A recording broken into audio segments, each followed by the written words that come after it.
it was the most exclusive street in Jackson, I guess, several times over the years. So we've asked them to come tonight to tell us about poems, the people of East Main Street, and I'll turn it over to Leanne and Kemp. Well, thank you so much. We are just thrilled to be here. Is somebody gonna please do that? We don't have any more questions. Maybe I.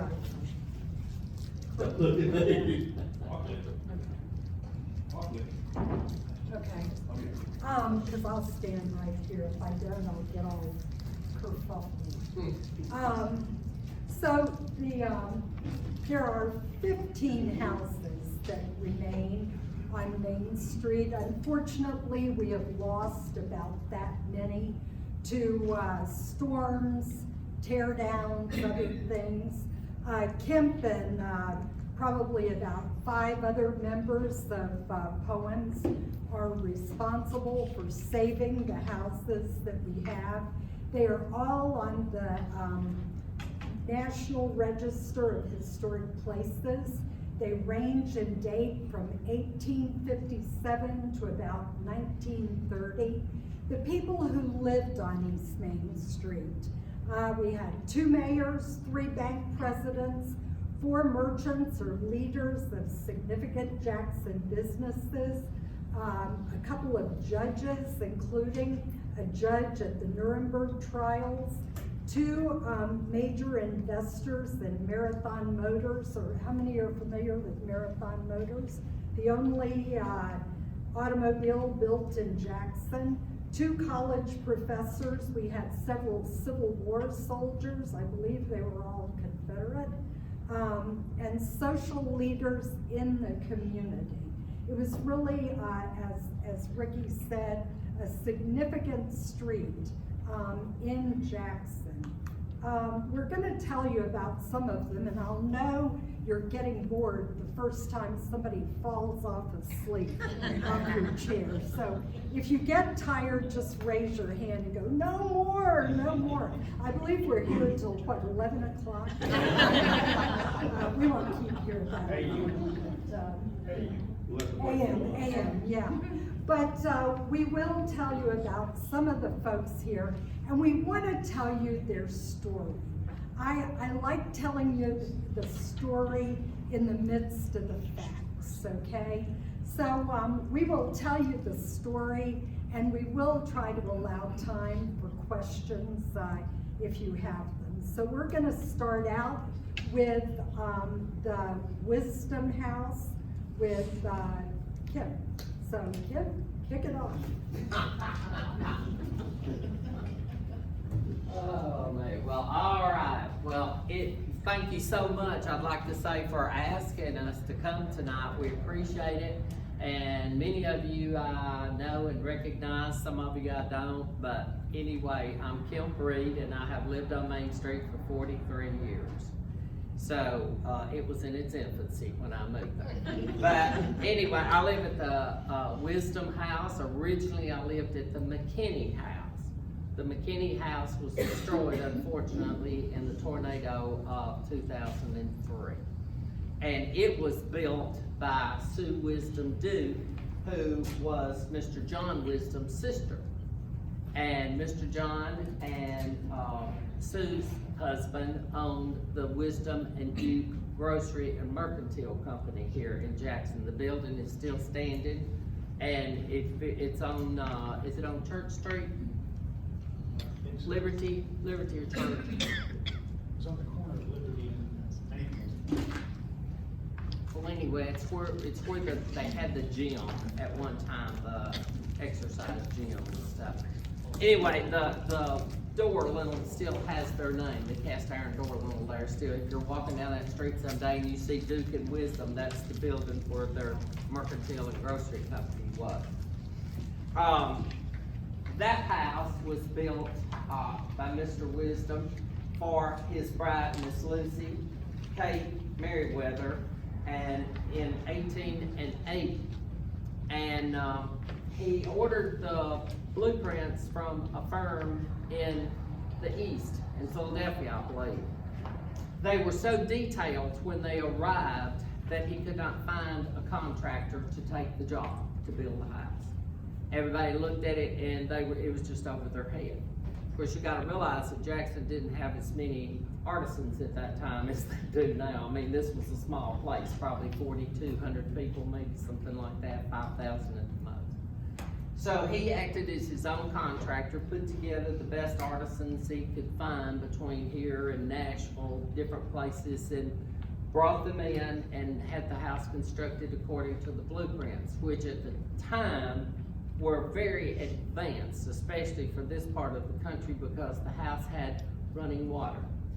It was the first house in Jackson built to have running water and indoor bathrooms. And that was just unheard of, and along with a lot of the other things that were in the house, even the tiebacks for the curtains were listed in the blueprint to the house. So you can imagine when a contractor who was used to building barns and corn cribs and things like that looked at this and was like, I don't think so. You know? But anyway, he pulled it off, and as a result, we still have the names of most of the people that worked on the house, as far as the bricklayers and the people that did the beautiful medallion work and plaster work and stuff like that. And the house has been continuously occupied since it was built.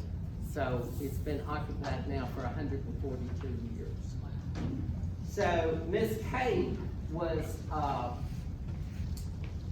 not born just up the street, but she lived there from the time she was 9 years old. Her mother bought the what is known now as the Hurt House, and that's where she grew up. And then she married Mr. John and moved literally just down the street, you know. So she presided over the house until they moved there in 1880, 1881, early 1881. And she died in, I believe, 1950. So she presided over the house a long time. And very little has been changed about the house. They're both very interesting people. Then the Irby house, which is up the street on the same side, was not built by Henry Clay Irby, but he was one of the prominent people that lived there and lived there for the longest. So the house was just named the Irby House because of that. Dr. Irby was born in 1835 in Fayette County near Memphis, and he was educated at Union University in Murfreesboro and taught at Gatewood Academy. In 1861, he left the schoolroom and enlisted in the Confederate Army as first lieutenant in Company D9 Infantry. He fought at Shiloh, Perryville, Chickamauga, Missionary Ridge, and others associated with the Atlanta campaign.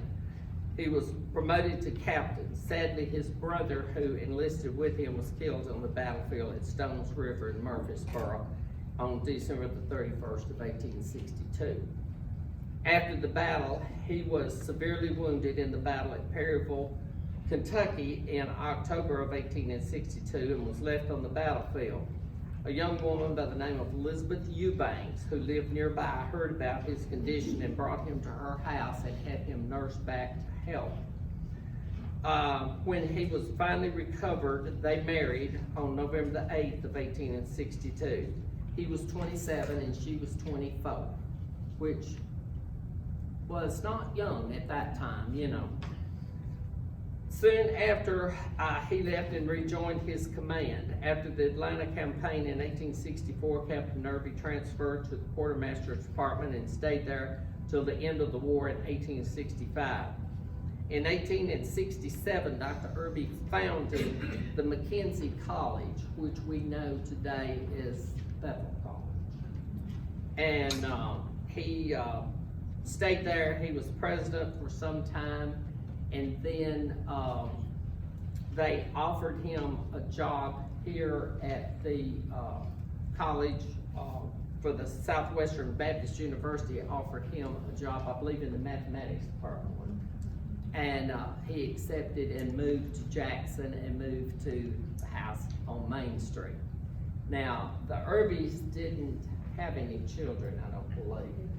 So they lived there their lifetime, and then the property later was passed on to, nephew. And, they didn't live here, and the house has been sold, and over the years was sold several times, but they were not responsible actually for building that house, but it goes by that name. A lot of the houses on that street are that way. They're not necessarily, when you see the names in front of them, it doesn't necessarily mean that that's the person that built it. It's just the person that we honor having lived there and contributed the most to the house. Right. So, there are a few of them, not many, but there are a few that bear names of people that didn't build them. Okay, we're on her. I'm gonna turn it back over to Leanne. We're on to the Curtis house. On the Curtis house. And my husband and I live in the Curtis house. And if you're looking, that is on page 6, I believe, in your brochure here, down at the bottom. Lewis Lincoln Curtis, or who they called LL, was born in Vevay, Indiana. It's a small town. His father was both a medical doctor and a minister in the Methodist Episcopal Church. Curtis worked for a company called W.H. Coleman Company in Indiana. They made barrel heads and axe handles. And in about 1900, Curtis moved to Jackson to work for W.H. Coleman Company here in Jackson. Now remember that name, W.H. Coleman, because you're going to hear it again. He became the treasurer. Then, as he moved up in the company, he became vice president, and finally, in his later years, he was president of that company. He and his wife, Cornelia, moved into the Curtis house in about 1906. They built the Curtis house. It is very much like, for those of you who are familiar with Chevy Chase, which is the mansion at First Presbyterian, it is very much like that house, except on a smaller scale. And they were friends with the people that built Chevy Chase. There's been some talk that they were both built by the same, what do you call it? Architect, or the same kit company. There were several companies that built these large homes from kits in East Tennessee, but I'm not sure if that's so. They had one son, Lyle, who stayed in the area. Cornelia passed away when she was about 63, and LL married a woman by the name of Isabel, or Belle, and the Curtis house kind of was considered the cultural center, if you will. Belle was a noted musician and accompanist. She was kind of in demand as far as music and culture was concerned. Have any of you all ever heard of the McDowell organization? It was known in various parts of the country at that time for bringing in musical attractions throughout the country, and could have been, I'm not sure if it was, I haven't found a link yet, but could have been responsible for, in various parts, getting orchestras brought into cities throughout the United States. Unfortunately, Belle died at the age of 65, and LL didn't stay single long. He married one of Belle's friends, who was also a musician. And this is Floyd Rowe Curtis, who was also a singer. Curtis was, I think, probably a behind-the-scenes kind of man. He was a strong leader, but he tended to be a behind-the-scenes kind of guy. He and John Wisdom were the two that invested in the new automobile company, Marathon Cars. It started out as the Southern Steam Engine and Boiler Works, about, 2 blocks from here. And he owned 3 Marathons and 1 60-horsepower Oldsmobile. I found that in the tax records that he had. Mr. Curtis donated generously and to the YMCA that was built on Lafayette, and also the one that, I think it was built at 400 East Lafayette in about 1910. He was very well known in the area, and his funeral was actually held in the Curtis house. It's written up, and the pallbearers were people that were very well known in the area.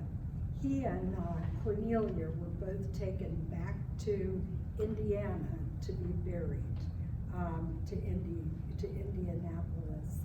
His son Lyle is buried at Hollywood Cemetery, though. So that is L.L. Curtis. Have any of you all ever heard of Kate Campbell Robertson Park? Okay. Yes. All right. What have you heard of? Do you know where it is? Where is it? It's in East Jackson, it's up past P&G. P&G, yeah. Is Kathy here? It's on the way to. She was a member of the Jackson-Madison chapter Daughters of the American Revolution, and the park is named after her, and it is over behind, close to Kellogg. Okay. Huntsville Parkway runs into that street. Well, she was active in the DAR. Yes. So, that doesn't surprise me. I love this photograph of her, because I think it says a lot about her character. She hailed from Lexington, Tennessee, and she lived on East Main from 1900 to 1916. The Robertson House was built in 1900. William McKinnie was president then, and Mr. Hugh Anderson Sr., who lived right down the street from them, was the mayor of Jackson. Kate's husband, George Robertson, owned and operated a successful men's clothing store in downtown Jackson.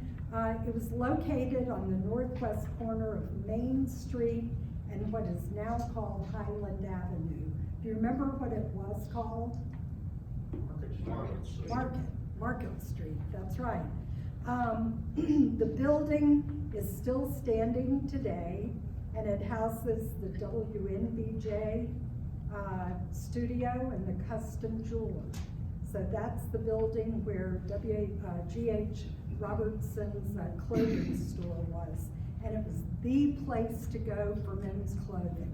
If you drive there sometime and if you're stopped at the stoplight, just imagine that men's hats were on that top floor, because I think that's just appropriate, right? Having hats on the top floor. The newspaper articles for all that clothing, I mean, sportswear, casual wear, ties, shoes, everything that a man could want was in that building. Unfortunately, Kate and her husband divorced in 1916. Are any of you related to the Robertsons by any chance? Okay, well, he ran off with his secretary.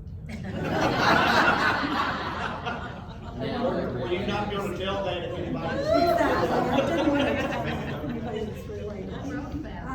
He moved to Los Angeles, and she moved to Nashville, I believe. But she came back in the late 30s. Her father was a general in the Confederate Army, and she attended private schools in the area. She was quite well read, and I just want to read just a little bit from her obituary here. Mrs. Robertson was noted for her beauty and charm, as well as her intellectual accomplishments and her charitable heart. A member of St. Luke's Episcopal Church, she early devoted herself to church work and took a leading part in social and civic work of all kinds, particularly where children were concerned. She was a member and leading spirit in the Shakespeare Circle, the Mutual Improvement Society, and the Ingleside Book Club, UDC, DAR, and Suffrage League. Her work for children's causes led her to consider running for the Tennessee legislature, and she prepared herself for that by studying law at Lebanon University. She became interested in the Parent Teachers Association at the beginning and organized the first group in Tennessee. She also found time to do a great deal of writing, including songs and poems, short stories, spiritual and religious articles, and one novel, Edgewood Roads, which is largely autobiographical. So she was really quite an accomplished woman. All four of her sons were also successful, and I have his name wrong. It should be William Platt Robertson. I don't know what I was thinking. But he served in the Army during World War I, and in World War II, he was in the State Department. Well, that's what he said. But if you read his postings and some of the articles about him, I think you will surmise, as I did, I mean, I'm a retired naval officer, right? I think you will surmise that his work was probably a bit more clandestine than that. When you read that he received awards for things like refugee retrieval and blacklists and stuff like that, that's not normally what State Department people do. Anyway, I'll leave that to you to figure. So, that's the Robertsons. Mayor Hugh Crump Anderson and Judge Hugh Carmack Anderson. Have you all heard of these people before? Hugh Crump was mayor twice. 1884, he was elected for 1 year. 10 years later, he was elected for 14 years. Go figure that one. Creating the first stable government in Jackson for 40 years. And being what politics are, some people liked that, some people didn't. Like several people on the street, Mayor Anderson was originally from McKinnie County. His mother was Mahalia Wisdom. They were cousins to They were the cousins. Wisdoms and the Andersons were cousins. Okay, I did not know that. His father owned Anderson's store in McKinnie County and served as the postmaster there. Hugh attended all the way from McNairy County. He attended Harvard University, and not only did he serve as mayor of Jackson, he also served as city attorney, president of People's Bank, and he served as speaker of the Tennessee State Senate. He was working in that capacity when he unfortunately had a heart attack and died in Nashville in 1915. His son, Hugh Carmack Anderson, followed in his father's footsteps in the law. He attended Union University and Cumberland Law School and served in World War I. He was a member of the Tennessee Senate, a judge on the Court of Appeals, and a state Supreme Court judge. And he is the one that in 1947, the President of the United States appointed him presiding judge for one of the military tribunals of the Nuremberg trials for the Nazi war crimes. And following that, he came back to Jackson, and he served on the Supreme Court here in Jackson, where he lived with his wife and family.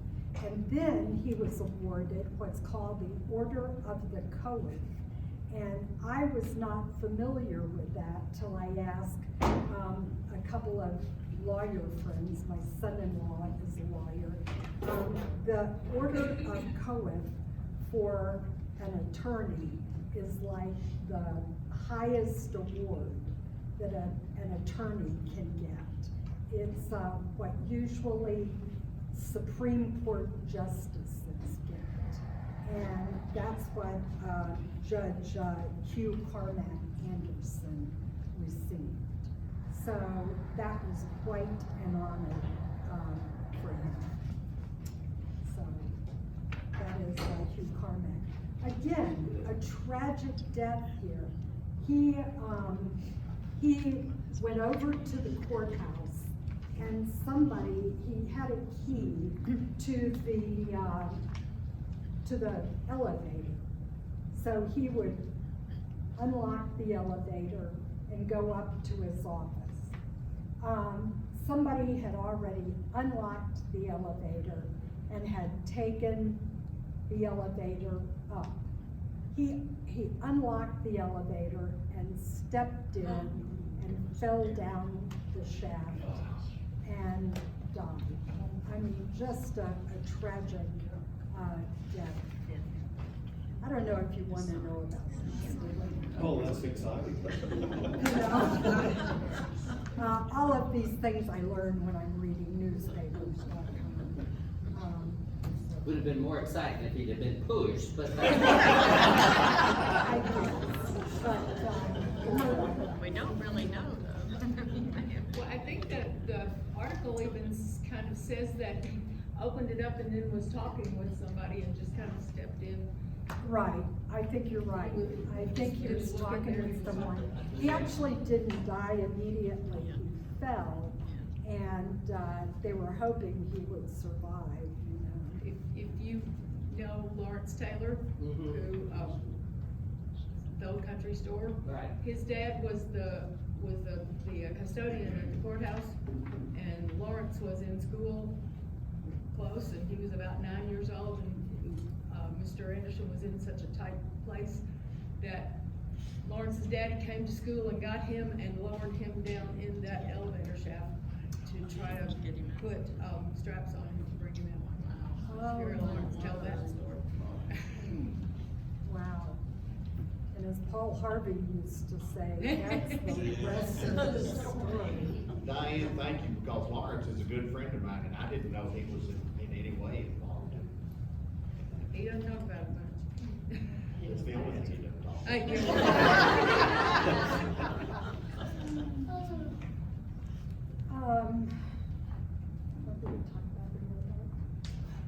If you'd like, the Murdoch House, is located on the corner, of Short Street and Main Street. It's the first house when you cross the tracks now, going east, that's still standing. And it has an interesting story as far as the house itself. It actually was part of the house next door. It was cut off when Main Street became the street to have an address on. The property became very valuable. This would have been around 1890. And they cut off the west part of the house that's known as the French house and moved it over onto their corner yard lot and added the front part onto it and bricked the whole thing. But the back part of that house is actually the west wing of the house next door. So all of the houses on Main Street, with the exception of two, I think, are actually second generation houses. They're not the first houses that were built on the street. There were houses there before, or else there was houses that were existing at, the time. But 1890 period was it was the period that people wanted the Main Street address. They called it Bankers Road because, there was either money or politics going on Main Street. So the property, if you had a Main Street address, that was good.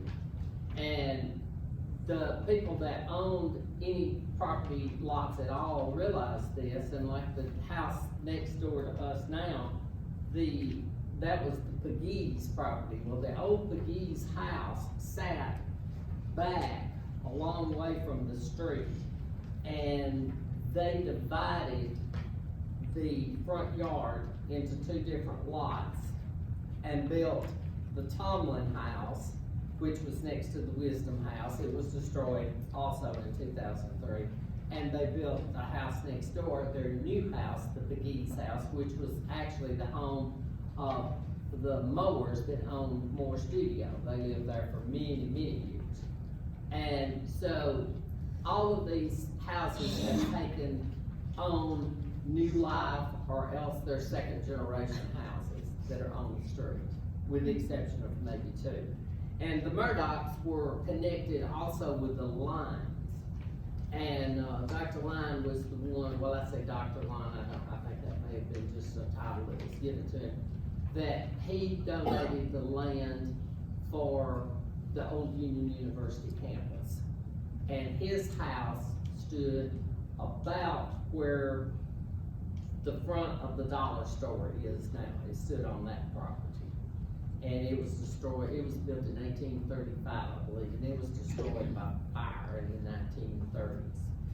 And, but Dr. Line, he was, another story that would take up a lot of time, but he was tortured and whatever during the Civil War, trying to get them to tell him where his money was. And, the Murdocks was a granddaughter of Dr. Lyons, and so was, the Line sisters that lived over here by what used to be Liberty Supermarket right across the street here. The house is gone now. I think it's a vacant lot that was between where the Aeneas building is now and where the old Liberty Supermarket, there was a building there. They too were granddaughters of Dr. Line and cousins to the Murdocks. So it was a small area, you know, it was a small town at the time. You gotta realize there wasn't that many people that lived in Jackson during this period. You know, maybe 5,000 people, something like that. So, it was more concentrated. There was a lot of concentration in, wealth though here at the time.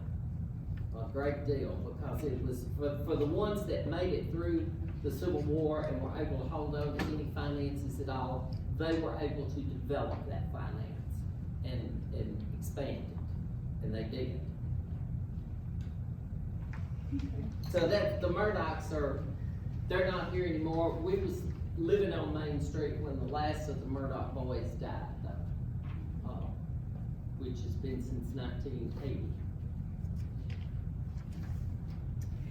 And the Hurt House, which should be the Meriwether House, I think. Well, it actually, I think, should be the Brown House, isn't that right? Yeah, it went back. We're not real certain about that, but the Browns seem to have been the people that own the brickyard here, from what we understand, and from what we know, they actually built that house. I don't know how long they lived in it. Do you know anything, Jack, about that? Not off the top of my head. Yeah. You know, the stories that have been associated with that house in the Civil War actually applied to a house that was in the lot next to it. Yeah. And he wasn't in that house. But Right, right. The Hurts that lived there, Major Robert Bailey Hurt, bought the house that we now call the Hurt House. And, he was a very influential man. And, he was from Virginia, came to Tennessee and married, this Susan Allen DeBerry. And during the Civil War, he served as the chief of transportation under General Beauregard in the 6th Regiment. And after the Civil War, he was very instrumental in bringing the Illinois Central and the Memphis and Ohio railroads here. So he was a very influential man in this area. His son, Milton Hurt, only served at the very end of the war, but his son, Absalom, served at the beginning in 1862. And in fact, it was Jack Wood that told me this wonderful story we found that Mrs. Hurt would entertain. Of course, there were Union soldiers on our street. Not really sure it was, as was said, Grant's camp, but there were Union soldiers on the street. And there was one by the name of Gear, Alan Morgan Gear, that would borrow books from Mrs. Hurt. And one day, Absalom came in. I mean, he was a Confederate soldier, but he was in civilian clothes. And he came in to visit his mom, you know, and she introduced him to this Union soldier, and they chatted, I guess, a bit. And then he went on his way. Now you think about that. Think about this Union and this Confederate.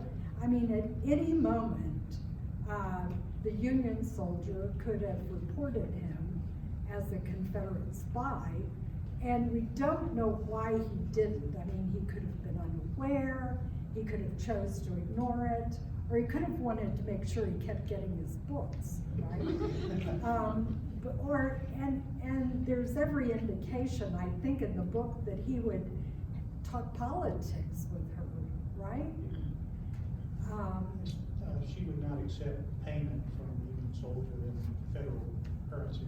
Right, right. And so maybe he just liked having this kind of motherly figure in his life. You know, he's away from home. He's a young man too. But I mean, I think that just shows kind of the humanity, I guess, that was going on there. But just a really interesting, I think, story. But as we said, Milton married Anna Merriweather, and she lived down the street from her sister there. So that's the Hurt house. Then next we have the Smiths. And the dresses I have hanging up over here, which I would invite you to take a look at, belong to Mabel Evelyn Goff Smith. The Smiths hailed from Canastego. My husband told me how to pronounce this. He's from New York. Canasteo, New York. Just north of the Pennsylvania state line. It's between Ithaca and Buffalo. Fred attended Cornell University, and they moved here. Fred went to work for W.H. Coleman Company. Remember I told you to remember that name? He ended up moving up, being treasurer, being vice president, then being president, just like Curtis did, L.L. Curtis. They attended the Presbyterian church here, and in fact, when Fred died, he left enough money to buy a new steeple for the First Presbyterian church. Fred was an avid sports guy, and he donated money for a new Little League ball field. He donated money so that the Jackson High School, the Union University in Lambeth, all could be outfitted for sports equipment. He was instrumental, I think he was the president, if I'm not mistaken, for planning the Jackson Jubilee in 1923. And that went on for a week of festivities. Kids got out of school and everybody had a grand old time. But these two dresses belonged to Mabel. She would go to Nashville and New York and have all of her clothes custom tailored. And I got to wear one of these dresses for a function that we had to really suck it. She was very involved socially. She was played bridge. She was very involved in the garden club. During World War II, she led the effort in Jackson to knit socks and sweaters for the soldiers in Alaska. And so they were both very involved in their community. Their son, Goff, served in the U.S. Army in World War II, and he became the CEO of American Steel Foundries, and went on to be quite successful. So, and you know, again, tragedy strikes every family, and Smith also died tragically. How do you say that? Stegall. Okay. Are you all familiar with Stegall shoes? How many of you have ever worn a pair of Stegall shoes or Bond shoes? Bonds. Yeah, my mom used to go buy Bond shoes, Stegall shoes. He and his wife were both from Lexington. Walter and his brothers, Elbert and Arthur, both were involved in the shoe business, and they were very successful in that. They lived in the Stegall house. There were two Stegall houses on East Main Street. Mr. and Mrs. Walter Stegall did not have children, and they were very active in civic and business affairs in this community. Walter traveled not only with Bond and Stegall shoes, but also with Hamilton Brown and McElroy Sloan shoe companies.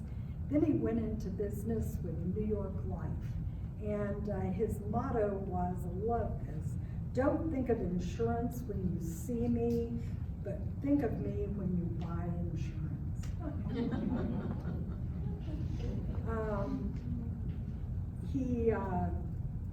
Mrs.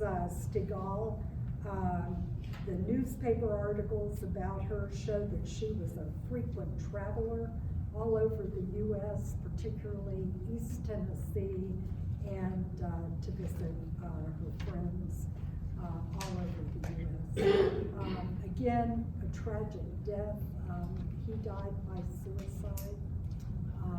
And you know, I'm a marriage and family therapist. You just never know what is going on with people.